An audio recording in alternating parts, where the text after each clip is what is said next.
Hindi ba si Santino yun? Si Santino nga!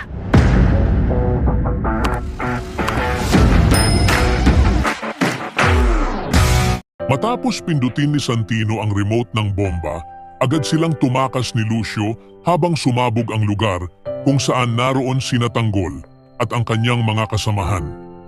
Tuwang-tuwa si Lucio sa lakas ng pagsabog, siguradong patay na raw si Tanggol.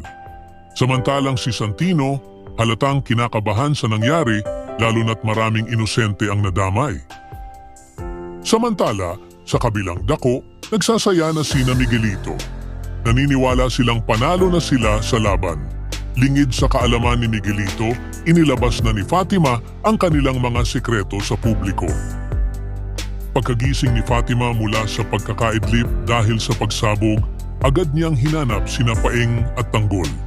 Nakita niya si Tanggol na walang malay at sugatan sa sahig. Samantala, si Olivia ay pilit na ginigising si Inigo na isa ring natamaan ng pagsabog.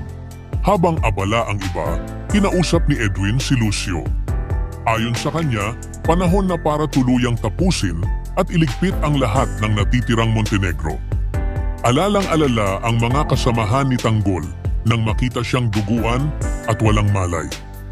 Agad siyang isinakay sa ambulansya para madala sa ospital. Muling kinausap ni Lucio ang kanyang grupo at inutusan silang siguraduhing mawawala na ang buong lahi ng Montenegro. Agad silang naghanda ng mga baril para sa pag-atake. Ngunit agad din silang namataan ng mga tauhan ni Tanggol, kaya lumaban din ang mga ito. Nagkasagupaan ang grupo ni Lucio at ng kampo ni Tanggol.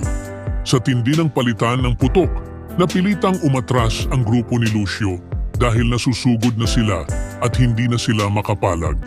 Nang mapansin ni Lucio na hindi gumagalaw si Santino, inutusan niya ito na bumaril at sumali sa bakbakan. Wala nang nagawa si Santino kundi lumaban. Nakilala siya ng mga tauhan ni Tanggol at kinumpirma na siya nga ang responsable.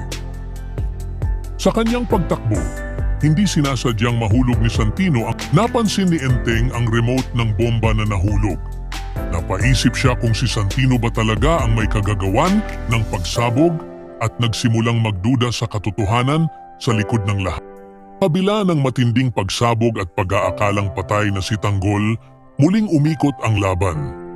Habang ang kampo ni Miguelito at Lucio ay abala sa pagdiriwang at pagpaplano ng tuluyang paglipol sa mga Montenegro, unti-unting bumangon ang katotohanan.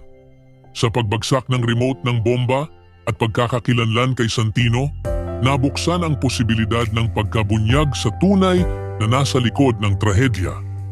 Sa gitna ng gulo, tumitibay ang panig ni Tanggol. Sugatan man, pero hindi sumusuko.